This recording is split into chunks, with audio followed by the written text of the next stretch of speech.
I'm so glad you're with us on the Clark Howard Show, where it's all about you. I want you to learn ideas from me so that you can save more, spend less, and don't let anybody ever rip you off. Speaking of rip-offs, you know, interest rates are at record lows right now, and there seems to be a conspiracy going on with the big banks that they're not passing along the lower rates to you in mortgages. Mortgages should be at all-time record lows.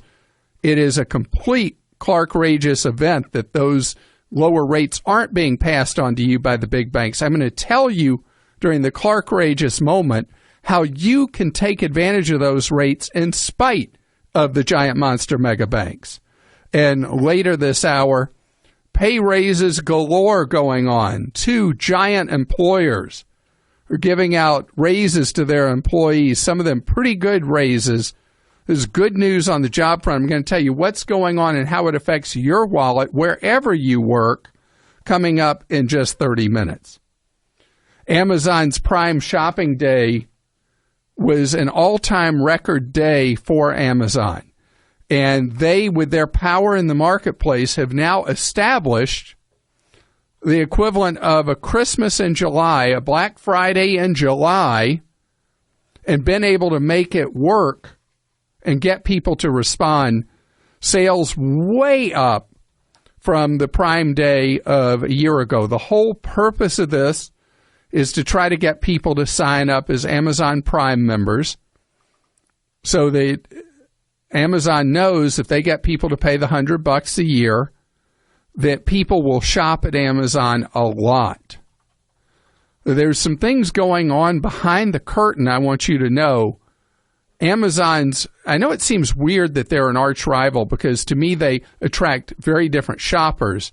Walmart has responded with a huge push for the rest of the month, right now offering free shipping to anybody on any dollar amount of merchandise purchased, and offering an array of very cheap deals, including some of the cheapest deals. I guess they are all-time record low prices on flat screen TVs right now as part of this July whole month sale that Walmart's doing.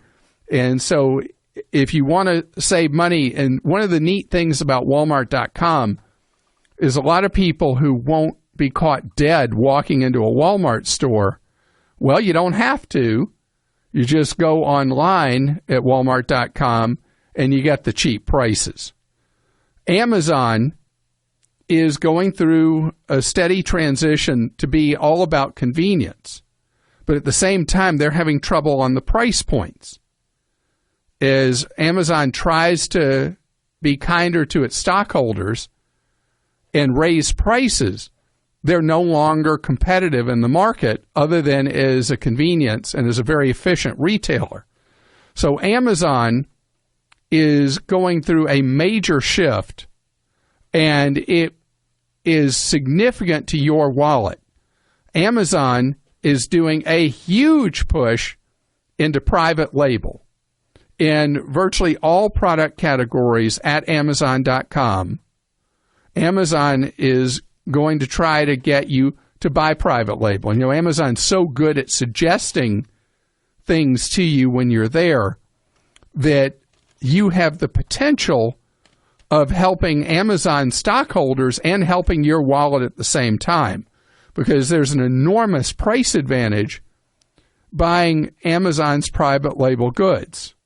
And they use a number of made-up names for their private labels.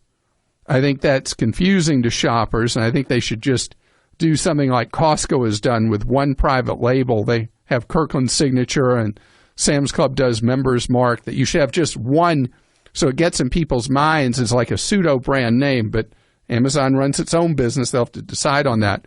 But I want to encourage you, if you love the convenience of shopping at Amazon, consider the possibility of buying Amazon's private label across product categories. It could be household goods. It could be clothing. It could be stuff for your kids.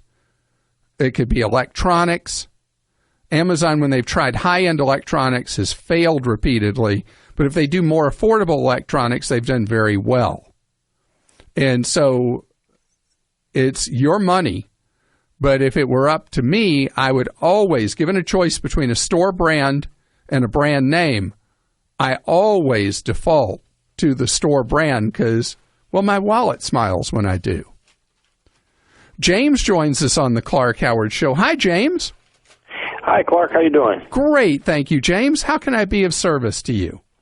I had a question. I was listening to a podcast of your show a while back, and I heard some different investment talk and different options, and I was looking at one of the websites that was mentioned, or a couple of the websites that were mentioned on one of the podcasts, and there was an idea on this podcast I wanted to run by on this website. I want to see what you thought of it.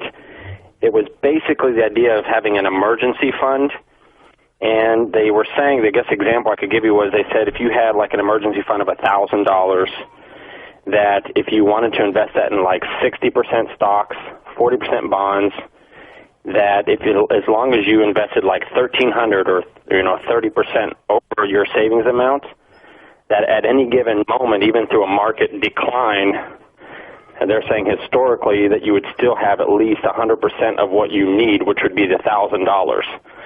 And I was just wondering if you thought that was a good idea, or if that was because they were saying you need to outgrow inflation even with your emergency fund, which typically I'd heard that it needs to be in cash so you can reach right away. Well, I must tell you, I respectfully disagree with the advice that you're being given by that website.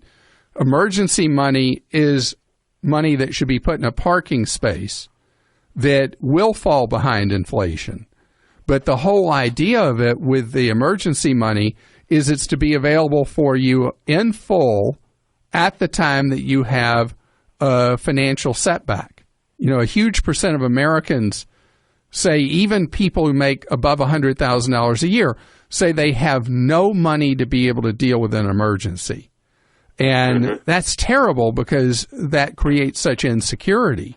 So having that cash in one of the online banks where you can access your money typically in 2 days, and you're going to get around 1%, which will not quite keep up with inflation, but inflation's pretty low right now, so you're not going to fall that far behind, but you have that money there for the purpose stated. Investments are investments. A rainy day account is a rainy day account, and I don't like the idea of thinking of mixing the two. Okay, great. I appreciate that. That's awesome. And as far as using one of the online investment things where they build a portfolio for you, I think that's great. I think those are really, really wonderful. Trying to think of, name some of them that you've looked at. One of them was called Betterment, and there was a something with wealth. I can't remember the actual name of it. Wealthfront or something like Wealthfront. that. Wealthfront. Yeah, they're very good vehicles to start out investing and build a portfolio, extremely low costs, and they use artificial intelligence to build a portfolio for you based on your situation. And I think they're wonderful places to get going. So Great. I'm glad you're thinking about investments, but if one of them gave you advice that your rainy day should also be mixed in with your investments, that seems kind of kooky to me. There's one strategy I've talked about, using a Roth IRA as a way to do that, and I've really upset people talking about that because it's been pretty technical, and maybe I shouldn't be getting that esoteric on the show. Stacy's with us on the Clark Howard Show. Hello, Stacy. Hey, all right. How are you? Great, thank you. You have something that sticks to you like glue. Yes, I do. What do you have? I purchased a timeshare about 13 years ago, and I paid for it, but the maintenance fees are just an ongoing nuisance to me. So what are they charging you? You bought 1 week a year, I guess, at the timeshare, or 2 weeks a year? 1 week. And what are they charging you for the fees for that 1 week for the timeshare you bought an unlucky 13 years ago? It's just a little bit over $500. So you know why that drives me crazy? Why is that? Well, if I go somewhere on vacation, I have a hard time spending $500 to pay for a place for a week. Exactly. There's a place you already paid for, and they're charging you $500 a week. Right. Mm-hmm. Please tell me you're using your week each year. I was using it, but when my son went off to college and he was playing college football and stuff, we never did get a chance to use it for like 4 or 5 years. So I hate that. For like $2,000, $2,500, something like that, just going down the drain. All right. So please answer yes to this question then. The developer of that timeshare, are they still actively selling that development to people? I think so. All right. So this is a strategy that was suggested to me by a timeshare veteran that I hadn't thought about. You know, all you want to do is get rid of it. Don't expect to get any money for it, okay? Right. Mm-hmm. So there are savvy timeshare marketers where they're still selling weeks at the development that you own a week that will take it back from you, and you sign it over back to the developer so they can then sell it to somebody else, and they make a whole nother amount of money selling it all over again. Right. And that's the best suggestion I've heard of late to get rid of a timeshare. The other thing is, have you ever heard me talk about the timeshare users group? No, I haven't. Okay, I want you to Google timeshare users group. Okay. And there are a couple of links that take you to it. And you can go read what people are saying about the exact timeshare that you own your week. Mm-hmm. And people will be talking about buying weeks, selling weeks, and all the rest. You want to become part of the conversation there. And it's one of the better ways for you to maybe market a giveaway of that timeshare to someone else. Mm-hmm. And don't believe anybody who ever says to you, hey, we've got a ready buyer for your place. Just pay us this money up front. Right. Has anybody stolen your money that way yet? No. I've always been aware of that. Okay, because that's all just a scam. Right. But if none of those things help you get rid of it, mm-hmm. the next best thing is you just start using that timeshare week again. Right. Also, I got contacted by, I called, like, donate your timeshare, whatever it is, or calls or something. Right. And they were saying that the one that I had, that they didn't, that it wasn't worth it. And so what they did was they got me in contact with some lawyer firm. Oh, that said pay us $2,500 and we'll get rid of it for you? Right. Uh-huh. Don't do it. Yeah. Don't do it. I mean, think about it. Even at $500 a week, you could use it 5 different times and be equal to that $2,500 you have to pay. Right. Mm-hmm. So that's why using it, you make the best of a bad situation. If these other suggestions I've made about getting rid of it don't work, then at least go stay there. I mean, 13 years ago when you bought it because you thought you'd enjoy it. So go use it and get whatever enjoyment out of the $500 you can get each year. Opportunity's knocking, but you got to know how to take advantage of it. Today's Clark Rageous Moment is about how the giant monster mega banks are cheating you with today's record low interest rates on the interest rates that are used as a basis for setting up mortgage interest rates. I got stuff you got to know to save yourself money. Scams, ripoffs, outrages. It's a Clark Rageous Moment. So the giant monster mega banks are conspiring, and I don't know if they are doing it by press release. I doubt they meet each other in a secret location. But they did not lower mortgage rates when the Brexit occurred and interest rates dropped so much in the United States and around the world. And mortgage rates are now at much higher relative rates than they should be if you go to the giant monster megas. But there is an opportunity right now, and that's what's Clark-rageous, that the big banks are just being the big banks. But there's great opportunity now if you go shop around for a refinance or if you're buying a home. The spread right now between what the giant monster mega banks are quoting for mortgages and pretty much everybody else, it's a giant spread. I want to give you an example. I was looking at the nation's largest credit union, Navy Federal, and for its members right now, they're quoting 2.5% on 15-year loans, even jumbo 15-year loans. For 30-year loans, 3.125% for regulars and for jumbos. And that's just kind of a target area. If you've got decent credit, you should be looking. If you are in a higher rate, I was just talking with Krista and Joel. They're both in a position that they should both absolutely be refining right now with how much rates have dropped, where both of them had rates that were unbelievably low. And now if you shop around, they're amazingly lower. Again, if you don't bother wasting your time with the giant monster mega banks, you should be checking with credit unions. You should be checking with mortgage bankers or mortgage brokers.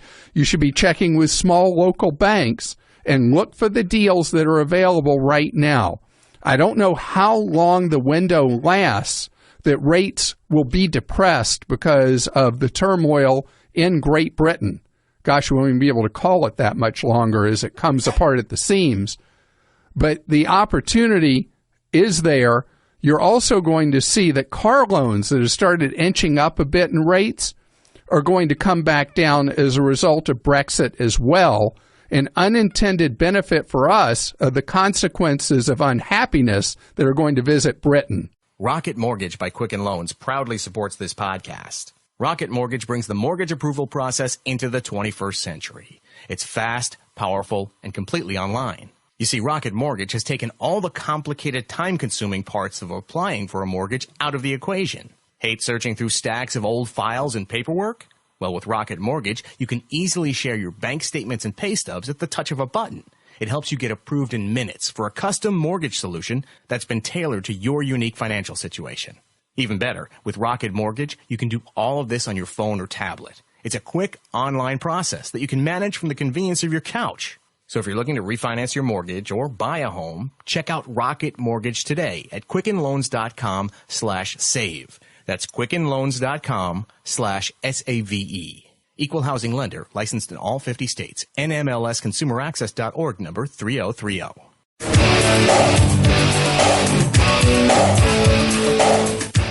I'm so glad you're with us on the Clark Howard Show, where we give you ways to keep more of what you make. You can follow me at Facebook at facebook.com/Clark Howard. On the web, clark.com. When you have a question, clark.com/ask. I think back to what it was like doing this show from 2007 to 2011, where it was just terrible, the heartbreaking stories I heard from one listener after another. And there was kind of a pivot in 11 and a wobble, if you will. And what's interesting is that here we are 5 years later, and things on so many levels have improved. But at the same time, there's a lot of people that are not happy in the country. We're seeing that play out in the political process. And a lot of people have fallen behind financially, never recovered back to where you might have been mid-last decade. But employment is tightening up, and employers are starting to see a giant escalation in turnover. I'm hearing that from a lot of business owners, that employees are not scared about going out and looking somewhere else, and they're jumping when something better occurs. That's why we've had so many employers that employ very large numbers of people in service industries have been announcing significant wage increases. Starbucks, one of the latest to do so, and Starbucks is raising rates 5 to 15%. Now, there's been some Starbucks employees who've been very unhappy about the changes Starbucks is making in their health care coverage. but the pay rate, the base pay rate, is going up. And the nation's largest bank, Chase, has announced significant pay increases for its workers. For somewhere close to 20,000 workers at Chase are getting a raise from their starting pay there is roughly $10 an hour, and it's going to go to 12 to 16 starting pay. And what they're going to do now is they're going to vary based on cost of living in the market where you get hired by the bank. So these companies, again, they're not doing this out of altruism. They're doing this because they're scared about the cost they face with turnover. Turnover is deadly for a business because as you have an increasing rate of turnover, you have less and less committed people serving the customer. You have people that don't have the experience, don't have the training, they don't have the knowledge about the business. And so we were, for years, in a situation where people were just relieved they had any job with any paycheck coming in. And now we've moved past that. The headline unemployment rate is way down, but more significantly, the number, if you've been a long-time listener, you've heard me talk about this over the years, the U6, which is the more accurate representation of employment in the country because it calculates in people that are involuntarily part-time, who are underemployed, or people who are so discouraged they gave up looking. That number has improved significantly. So we don't have a perfect job market, absolutely not, but we have a much improved job market.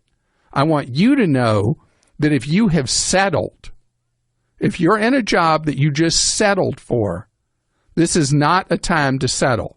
This is a time for you to go out and see what the marketplace will offer you, because it is now an employee's market, not an employer's market. Instead of just scattered occupational categories and wide occupational categories. And so you also, I want to say something specifically, if you're a woman listening to me right now. Do you know yet another study just came out that said that men negotiate when they're offered a job. Women just say, okay, I'll take that. No. If they want you, and there are certain things you want for taking that job, stand up for yourself. Doesn't mean demand it, but you negotiate. Request what's important to you. Don't just accept what you're offered. I don't know what the psychological thing is. I'm not smart enough to know that. Why men, the typical man will negotiate when they're offered a job and a woman will not. But get past that, because otherwise you're going to end up with a smaller paycheck than the guy doing the same work. John joins us on the Clark Howard Show. Hi, John. Hey, Clark. How you doing today? Great. Thank you, John. You got something going on with your mother-in-law. Yeah. She wants to give my wife a rental home that she owns, and they want to know the best way to go about doing that. So she wants to just gift it to your wife? Yeah. Wow. She owns several properties, and my wife helps manage 3 of them in addition to her regular job. And my wife would like to be able, or my mother-in-law wants to give this particular house to my wife, and she would obviously take over the mortgage, and there's a fair amount of equity in it. And your wife legally cannot take over the mortgage. Okay. The contract for the mortgage that your mother-in-law has prohibits that. It has in it, as all mortgages have for the last, 30 or so years, it has something in it called a due on sale clause, which makes the change in ownership trigger the mortgage must be paid in full at that time. Yeah, that makes sense. I knew that. I should have clarified that. And she would have to requalify for a mortgage then. But if you heard me a few minutes ago, there's an enormous benefit to her, even on an investment property where you'll pay a higher rate, but rates are so low right now, right, that your wife likely will be able to get a lower interest rate mortgage than what her mom already has anyway. Yep, that's true. And you said there's substantial equity in the property, right? Well, I'm assuming, yeah. The mortgage right now is in the neighborhood of $397, and in this depressed market, the house would probably sell for about $700. How about that? So, because I was going to say you need typically 30% equity. All right, so here, let me think through this with you, because if she just gives it to her daughter, there's gift tax issues involved. Yes. So in this circumstance, what would make sense is for her to go sit down with a lawyer and an accountant both. You got 2 meters running at the same time. Okay. But it's necessary because the tax implications can be so large to structure the deal properly. Now, the back of the envelope way you do it in a case like this is your wife takes out a new first mortgage on the property, and your mother-in-law gives your wife a second mortgage on the property for the difference between what the first mortgage is and the actual true market value of the property. Then her mom can forgive $14,000 of that each year, and in her will forgive the remainder of that note to her, so she wouldn't ever have to make a payment on it, and it would be wiped out at the time of your mother-in-law's passing. Okay. And that way you avoid any gift tax or estate tax issues. Okay. But that's why, and that was back of the envelope. That was just like quick and dirty. If you do this, that would work, blah, blah, blah. But that's why having the double clock running with the lawyer and the accountant, that's cheap money to pay. Yes. To make sure you don't end up with a giant tax bomb now or later. Yeah, that's what she was worried about, is the tax implications, and then if she sells the house.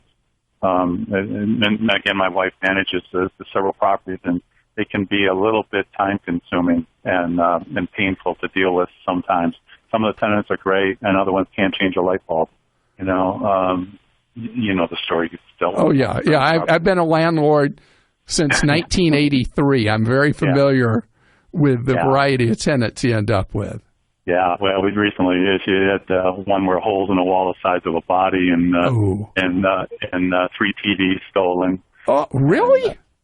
It was rented by a company that was starting a new office in this area, and they had various groups of employees coming in to help establish that company, and the first group was really, really good. They were super nice people, but as time went on, they cycled through, and the last group created a lot of problems. My wife finally had to get rid of them, and the company that they worked for was very good about dealing with the problems. I think they knew what the issues were, and they've settled on. Well, that's great to hear. Yeah, but your wife is doing so much for her mom with this. Is her mom compensating her for all this work? Yeah, kind of through the back door. I keep saying that because my wife spent an awful lot of time, and my brother-in-law helped her patch up the walls, and they did a fabulous job. The house looks great. But now that her mom is going to give her a house, that sounds like pretty good reward and payback. So just get this done right. It can be structured in a way that it will work for both of them tax-wise. This is terrible for me to say, but the best time for her to actually get the property is as an inheritance, because the tax laws are more favorable at that point. But, how old is your mother-in-law? Does she have a long life in front of her? She's in her early 70s. So she could live a good long while at today's lifespans. Yeah. So that would be not really, if she wants to give it to her now, that's not a realistic thing to say. So that's why I would get into, remember, lawyer and the accountant, not one or the other, both in the same room with your wife at the same time. Joseph joins us on the Clark Howard Show. Hi, Joseph. Hey, how are you doing? Great, thank you. Congratulations. You're getting married. Yes, sir, I am. Just got engaged. Well, that's very exciting. How can I be of service? Yes, sir. I have a personal credit card with Capital One right now. My fiance is looking to get probably the same thing for a personal card, and we're trying to figure out. We already have a joint checking account, like you stated, and we're really just trying to figure out the best way to get a joint credit card. And I know you can kind of add somebody on, but I was wondering if. I have my card right now, so I don't know if you can actually apply for the same exact card again. Oh, yeah. She could, if you like the card you have, you can do that where she could get the same Capital One card you have. But do you pay your balances in full or do you run balances on the credit cards? I pay it all in full. If you pay in full, I'd like for you and your fiance to go to the website creditcardtuneup.com. Okay. The reason I want you to go there is you can figure out based on what you're likely to charge each month what reward card is the best one for you to have. Because when you're what they call a net payer, you pay your balance in full each month, you should be getting some kind of reward for the card, like 2% cash back or free gasoline or free travel or something like that. Right, which that's what we're looking for because we have the joint, checking account, but we want to be able to put groceries and everything on a card so we can get those free, cash back. And also, I should always remember to mention that if you're a member of either Sam's Club or Costco, there's a real advantage to getting their card, the Sam's Club MasterCard or the Costco Visa. Okay. And would it help me any if I went to Capital One since I already have a credit card with them, and would they have to do another hard pull on my credit? No, not to add her to your account. There'd be no hard pull. Make a whole new card. Well, if you do a new application, the new application should be hers, not yours. Okay. Because you already have credit established with them. She's the one who would be great to establish credit. But before getting just another card with Capital One, I would go to the Credit Card Tune-Up tool and see what card would get you the best rewards, maybe even in combination with the Capital One you have. And you say, okay, whenever you buy this, use this card. Whenever you buy that, use that card. And you could each be an authorized user on the other's card. Daniel's with us on the Clark Howard Show. Hi, Daniel. How you doing? Hi, Clark. I'm really excited to get to talk to you today. Well, it's great to have you here. You want to get your money under control. That's right. What are you thinking of doing? Well, I'd like to start budgeting a little bit better. And so I came across, and I've heard you mention before, the app Mint. In order to sort of figure out where I'm spending the most money and where I can potentially cut back. But my concern was that inputting all of my credit card information, I've got 2 credit cards. My fiance's got 2 credit cards. Inputting all this information, I'm curious to know how secure that is in order to protect myself. Well, Mint says that it's ultra secure and encrypted, but as we've seen over the years, pretty much everybody's been vulnerable at some point. But the great news is with credit cards, if there was ever a successful hack, your liability in a situation like that is zero. There's nothing for you to be concerned about or worried about. And the tools that Mint offers are so good for you to be able, it's so comprehensive at you seeing where every penny's going, how you're doing with your goals and your money. I think it's a great idea to use Mint to track your spending.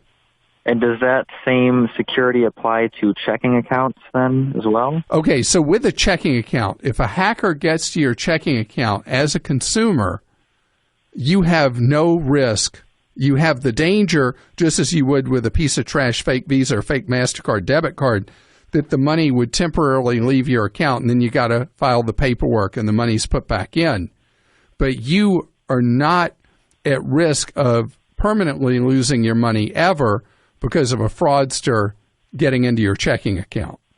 Okay. And it's not something that I've heard a lot about because generally people don't carry big balances in checking accounts anymore. Banks now have roughly 10% of people's money. Overwhelmingly, people put their money in online savings accounts, or they put it with mutual fund companies or whatever, and they just use banks typically for the transaction account for the checking account. So I would feel completely at peace and fine, even with the outside chance that a hacker could attack Mint, with using Mint because of the great tools it offers. You know, when you're going to buy a car, pricing information is great and necessary, but there's more to doing it than just the price. There's the actual buying experience.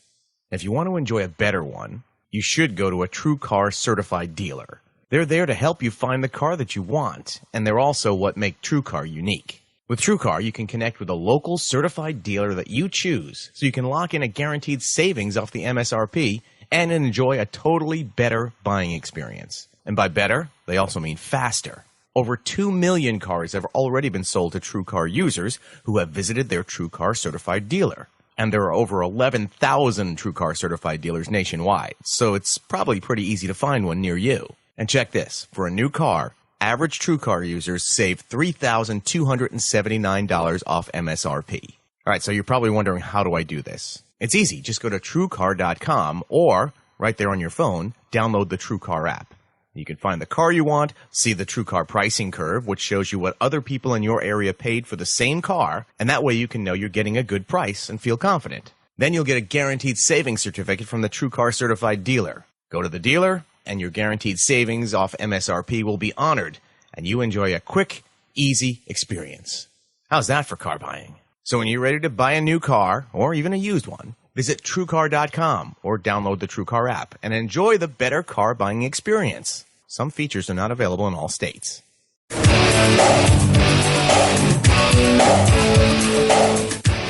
I'm so glad you're with us on the Clark Howard Show, where my goal is to help you keep more of what you make. You can follow me at Facebook.com/Clark Howard. You got a question for me? Go to Clark.com/ask. Coming up a half hour from now, if you have a family member or you yourself headed to college this fall, I have new news for you with new lower interest rates for student loans, what you need to know, what you need to avoid in paying for college, coming your way in just 30 minutes. It's time right now for a sizzling deal.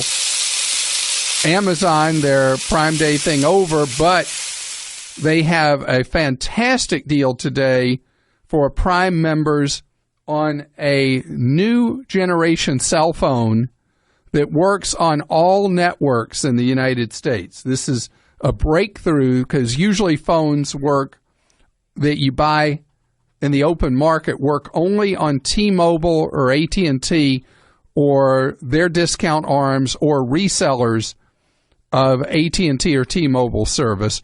Verizon and Sprint work on a pretty obscure technology that's been rejected around the world called Code Division Multiple Access, CDMA. And so the phones that predominate around the world generally will not work without significant modification on the networks of Sprint or Verizon. That's why there's so much wider a variety of phone choices for T-Mobile and AT&T. Well, Amazon is selling a phone at a very good price that works on all the networks. Been some people having trouble activating this phone on Verizon, but that's a technical problem apparently at Verizon's end that hopefully won't take long to fix. But it is the Moto G 4th generation. It has a 5.5-inch screen, which for comparison's sake is about the same size. It is the same size as the Plus iPhone, the 6 Plus or the 6S Plus, or 5.5-inch screens. But where those phones cost $750 to $950, the Moto G 4th generation from Amazon is $149 or $179, depending on which one you buy. That is not a terrible amount of money for a phone that runs on the latest version of Google's Android called Marshmallow. Marshmallow, yeah, I think that's their latest. They have a new one coming that's called Nugget or something. I forget what the next one's called. But anyway, theirs are always called after some kind of food or candy. And this phone is apparently a very fast phone with a good screen, the whole shooting match. And the one thing that you have on it that gets you such a low price is every time the screen comes live, you see an ad from Amazon. If that drives you crazy, don't do it. But if you don't care about that ad popping up, it is a great price point at $149 or $179. Again, it's the Moto G 4th generation phone. And the Moto series has been a real crowd pleaser. Now, Verizon has not been the greatest crowd pleaser of late and has found itself exposed with rates far higher than its competitors, AT&T, T-Mobile, or Sprint. And Verizon's doubling down. They raised rates again. If you are an existing Verizon customer, you are at your old rate. You do not have to pay the new higher rates. But if you come to Verizon, you'll have to pay the higher prices. And the Verizon plans, believe it or not, even though they cost more, if you want to stay with Verizon, there are certain circumstances where it's worth it for you to pay the new higher rates. Because the new higher rates come with slightly more data. And if you're in a situation where you tend to go over your data with Verizon, going on the new, more expensive plans might be useful. Verizon also is now offering you an option that matches the rest of the marketplace with no more bill shock. You can choose, once you've used up your data allotment in a month, instead of being hit with the massive overages, to have your phone slowed down, dumbed down, till your next billing cycle starts and no longer get hit with the massive overages. If Verizon doesn't have a choice, from what I've read in industry publications, Verizon lacks the capacity to provide data. They don't have enough capacity on their network to provide the amount of data that people want. So they're using price as a way to ration access to data. And so they're not trying to be evil or rotten. They just don't have the capacity the others have. And so if you are a big user of data, you should look at the other options from the other companies that are out there. And one suggestion I saw from one of the tech bloggers is that if you are just yourself on a Verizon plan, you know, you're not on any kind of family plan or anything like that, you will save a big amount of money if you go on Verizon's prepaid plan rather than being on their traditional Verizon plan. It's the same network, the same service.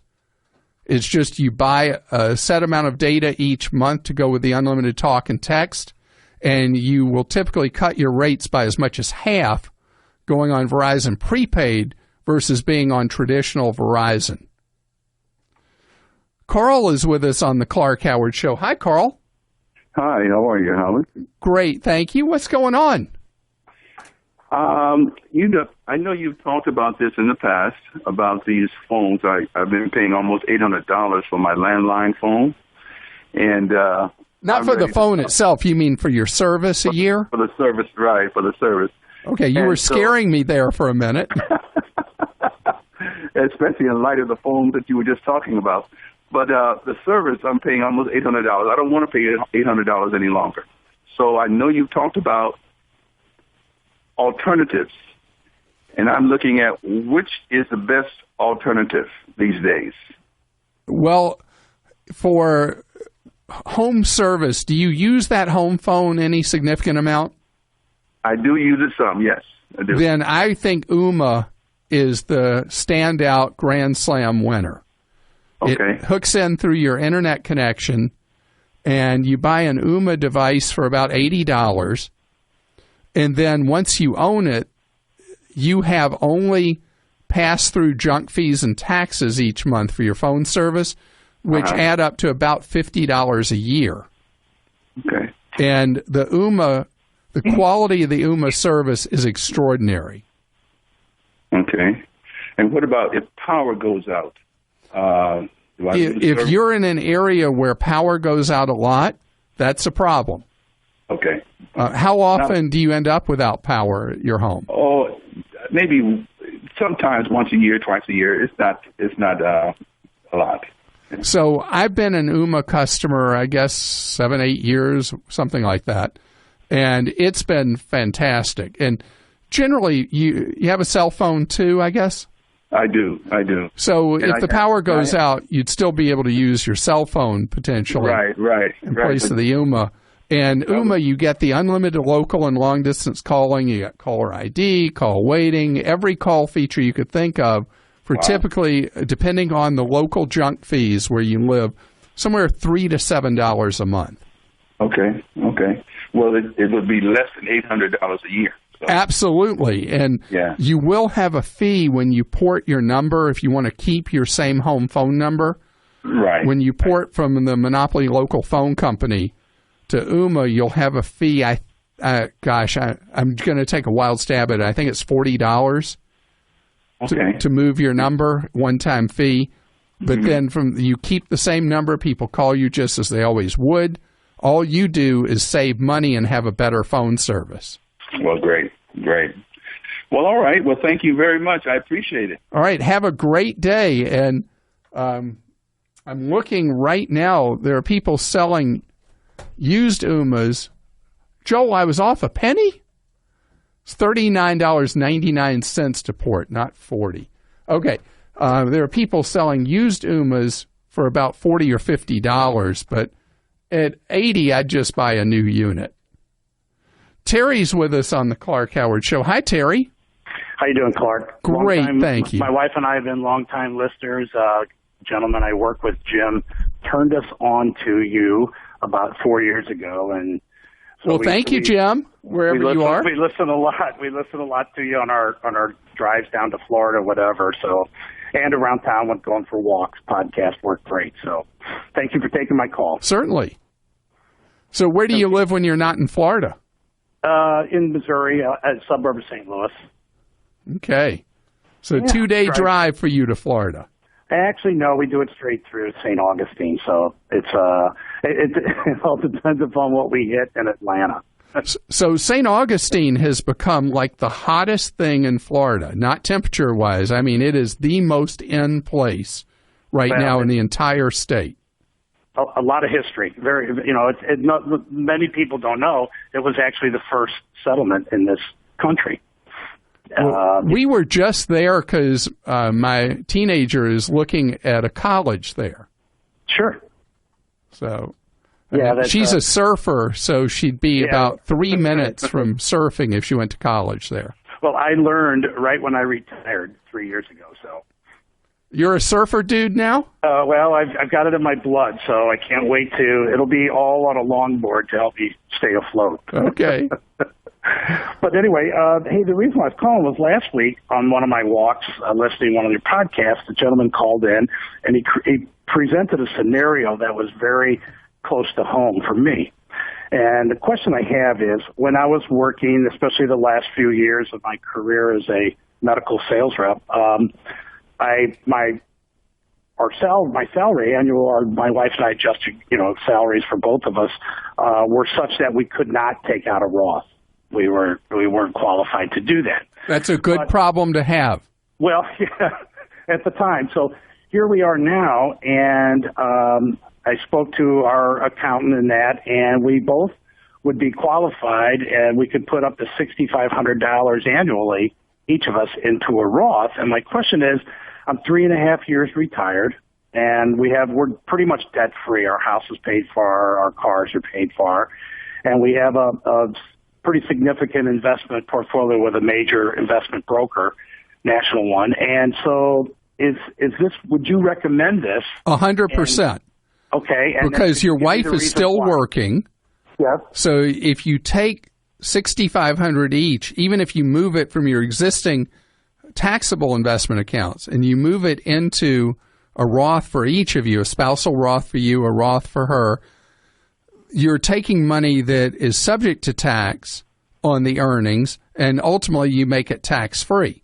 So there's an advantage to you each year putting that $13,000 in, and look at this as money that you would use much later in your lives, much later in retirement. So that is a great idea and a great decision to open the Roths and do the $6,500 each. If you're taking it from your existing investments, be careful that you don't trigger capital gains. You need the broker's help in making sure you're doing proper tax harvesting so you're not generating tax on what you liquidate to be able to establish the Roth. Or if from her funds that she's earning in her job, you have enough to put the $6,500 in each, that would be great. Great. And then who would you recommend to open the Roth through, and like what funds or anything like that? If you love who you're with for investing, you could use them for the Roth. But my automatic default is go to one of the ultra low cost companies that I've got listed on my investment guide at Clark.com. Okay. And then is there like choices then when you open the Roth as far as what funds you want to have your Roth invested in? I'm a big fan of just keeping it simple and going in the target retirement fund. Okay. Because you're at a point you're already retired. She's going to retire at some point in the next few years. So you go in the year closest to when you retired and closest to when she's going to retire for hers. And then the mix of investments is properly conservative enough with still equity investing involved to get the right calibration, hopefully, of risk and reward for both of you through the decades ahead. Here on the Clark Howard Show, I want to be available to answer your questions. I want to see that the information you need is available to you. That's why we answer your calls off the air 45 hours a week. You can talk with a member of Team Clark. You can see how to do that at Clark.com. You also can post a question for Joel to ask me on the air. Joel, who do you have the question from? Clark got one from Dan. He says, I'm looking to purchase my first home. I'm not sure how much to put down. I do online payment calculators, and the difference of putting, say, $10,000 down compared to $1,000 down is only about $50 a month. Is it better to put more down or keep that extra money in the bank for emergencies and house expenses? The more, the better to put as down payment, because the one thing you're not seeing on the mortgage calculators is that if you don't put enough money down, you get hit with something known as private mortgage insurance, PMI, that is a huge additional cost per month on the purchase of the home. If you can put enough down to avoid PMI, you want to do it. Our Clark and Shane says, do you advise joining a MetaShare program as opposed to purchasing regular health insurance? Some of the restrictions associated with these programs are concerning, and they almost seem too good to be true, but it would be a substantial cost savings for my family. They're very, very different. They are religious-based health plans, and they are they're like risk pools. And you just have to hope there's enough money in these plans to pay for a catastrophic illness if one sadly struck you or a family member.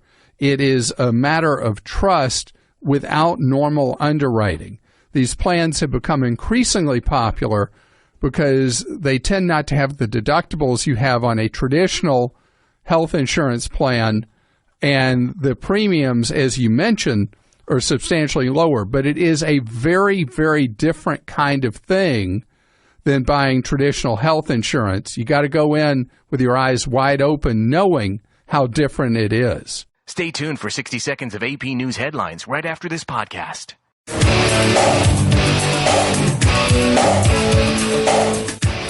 Welcome to the Clark Howard Show, where it's about you learning ways to save more, spend less, and avoid getting ripped off. Our web address, Clark.com. You got a question for me? Clark.com/ask.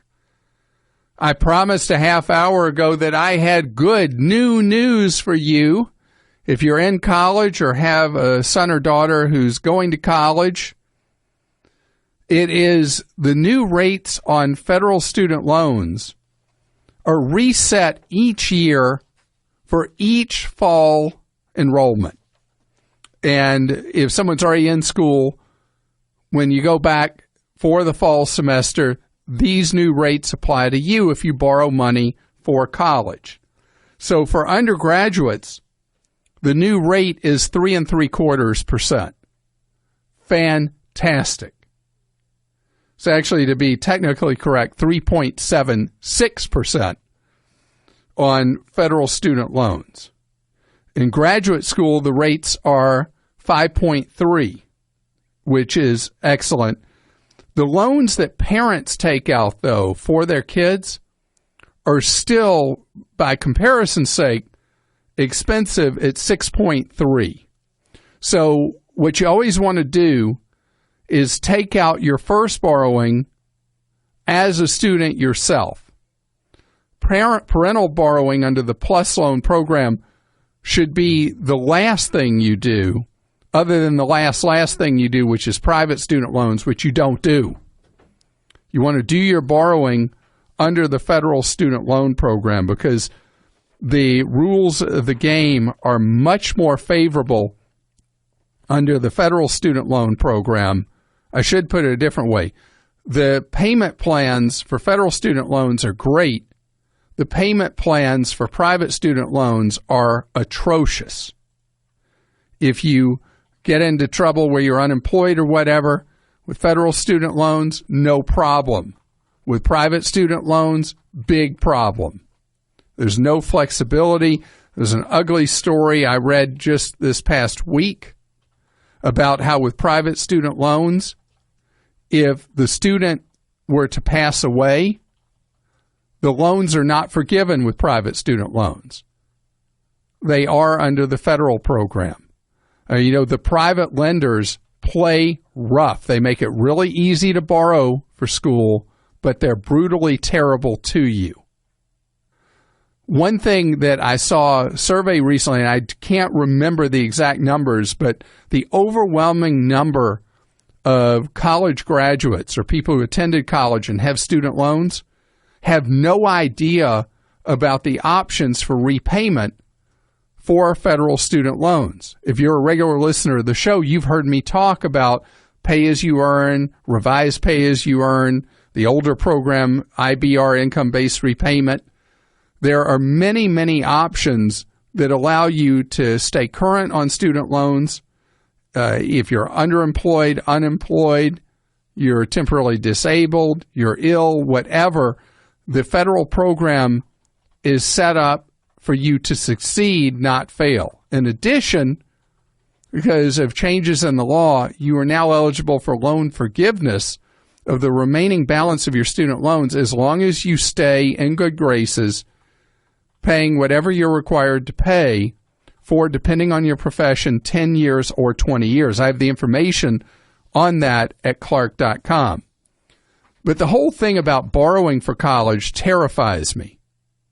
And the calls I get from people who have enormous student loan debt is frightening. Well, one of our staffers, Deb, found in an old box where she was clearing out a storage space the student handbook for a state university from 1964. The university in this case is the University of Georgia. Now listen what the tuition was for an in-state student in 1964. None. N-O-N-E. And it wasn't just Georgia. The University of Texas system was free at that time for in-state students.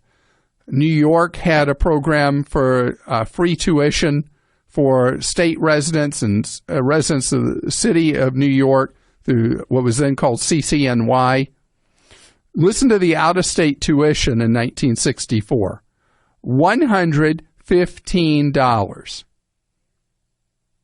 per year, because they were on a quarter system then. It was $345 a year. Now, even if you take inflation from 1964 till today, the tuition would still be less than $1,000 a semester out of state. And the none would still be none, right? So we've gotten ourselves into a bind in the United States with these massive tuitions. There are efforts in a number of states, especially Texas and Florida, to make college more affordable and have campuses that allow you to get a 4-year degree for less than $10,000 or right at $10,000. This is something that we need to look at all over the country. And for you as a parent, do not guilt trip yourself into feeling like you have a duty to borrow whatever money is necessary for your kid to go to his or her first choice school. I have nothing against a kid going to first choice school for junior and senior year of college. But if they want to go to a real expensive school, the first 2 years, if you don't have the money, they go to an affordable community college or local state-supported school, get the first 2 years under their belt, and then they go to the expensive school. Mark is with us on the Clark Howard Show. Hi, Mark. Hi, Clark. How are you today? Great, thank you, Mark. You're getting married? Yes, that's correct. Congratulations. Now, just like the tuition I was talking about, weddings cost anywhere from about $25 to, well, several tens of thousands of dollars. Yes. Where are you going to end up on that spectrum? The state I'm from, which is Connecticut, I did some research, and about the national average is about 40,000, and in Connecticut it's about 50,000. Well, Connecticut, everything is required to be more expensive. Unfortunately. Yeah. So how can I be of service to you? By the way, that estimate you saw of 40 and 50, that's the highest I've heard of any of the estimates of wedding costs. Oh, wow. So usually I hear things like 28 as a national average. But again, it's just an average. A lot of people spend less and a lot spend far more. So how can I be of help? Well, my question for you today is, obviously, I made a budget with my fiance, Lindsay, and we're trying to, maintain that budget as best as we can. And we're still in the initial phases, and we were kind of looking into DJs and photographers, and just wanted your advice, since you're the best in the business at, saving money, on just how to gain leverage through the negotiation process there. All right, I'm going to go back to the story I told a few months ago about being at my nephew's wedding. And he and his bride got married on a Monday because in the wedding business, there's nobody getting married Monday, Tuesday, Wednesday. Most weddings are Thursday to Sunday, but especially Friday to Sunday. And so everything you do for a wedding pretty much is cheaper if you'll get married on an off-peak day. I don't know if that's something that you and your fiancé have even considered, but the savings for my nephew and his bride were gigantic. They paid for their own wedding, and they took pride in putting on a really beautiful wedding. They got married in Malibu and looking out on the Pacific Ocean at sunset, and it could not have been more picturesque, a more beautiful, wonderful event. And they were thrilled they also did it on an affordable budget. But doing it on a Monday was the absolute key trigger that got them lower costs for catering, for the photographer, for the DJ, because those people, for anybody who does the wedding biz, Monday, Tuesday, Wednesday, those are zero revenue days. That's a good point. And they got married in an event space that does mostly weddings, and the event space was much cheaper because it was a Monday. So that's one idea to start with. But unfortunately for us, we already kind of committed and put a deposit down on a Saturday. Just we have some people coming from out of town, so we didn't want to really inconvenience them throughout the week, or asking time off from work. So well, you were just way too considerate of the people coming to your wedding. I'm not, Clark. My fiance Lindsay is. Well, good for Lindsay, taking care of family and friends. So we do have the venue already organized and whatnot, but I was just trying to see what kind of leverage I could get. Cash is king in today's day and age. Sure. And, with the photographer, one thing that's changed with the photography for weddings is people do it two different ways now. And it's become very acceptable today, where you negotiate with the photographer for the photographer's time, and when the photographer leaves after the reception, you're given the disc with all the pictures on it. And then you're on your own to print whatever pictures you wish. So you pay a lot more money up front, but then you own everything. You own all the digital rights, and you don't have to worry and wait and hope that the photographer will get around to printing all the pictures that you wanted. Okay, so that's a positive step for the consumer on that process. What other things are you shopping for? The food, alcohol, all that?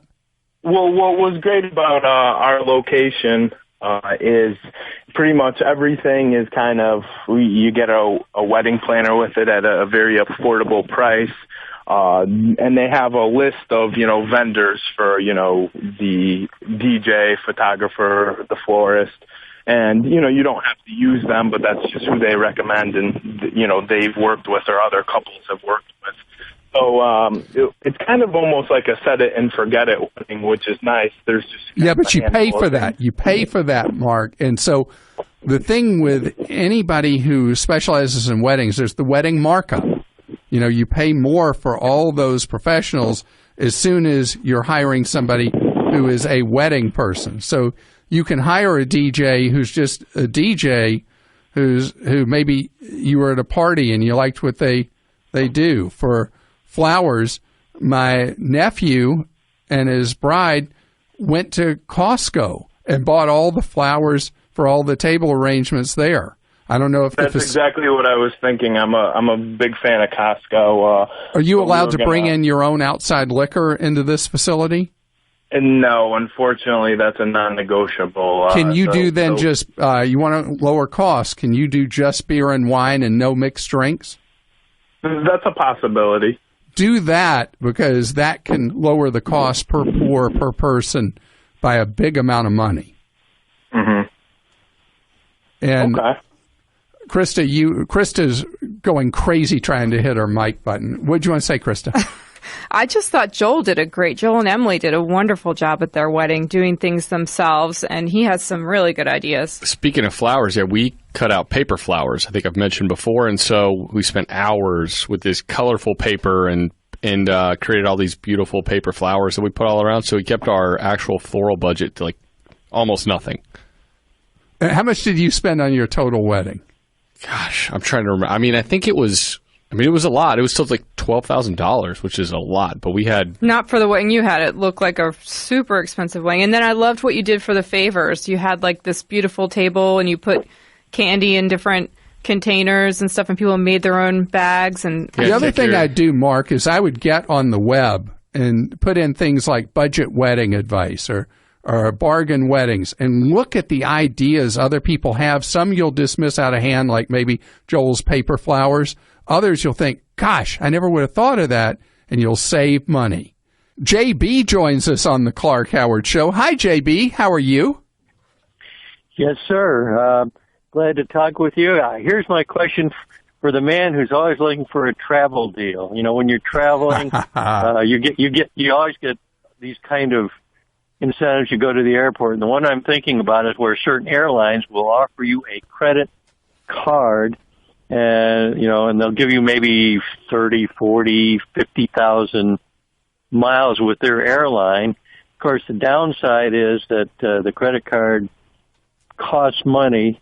Maybe they waive that for the first year, but then the second and successive years there's a charge. So obviously my question is the ability to pick up all those travel air miles, is it worth the hit you're going to take that when you get the card and then cancel it at the end of the first year? Yeah, usually you have to charge $3,000 within the first 90 days with those cards in order to get those bonus miles. Right. Is that a charge pattern you can handle?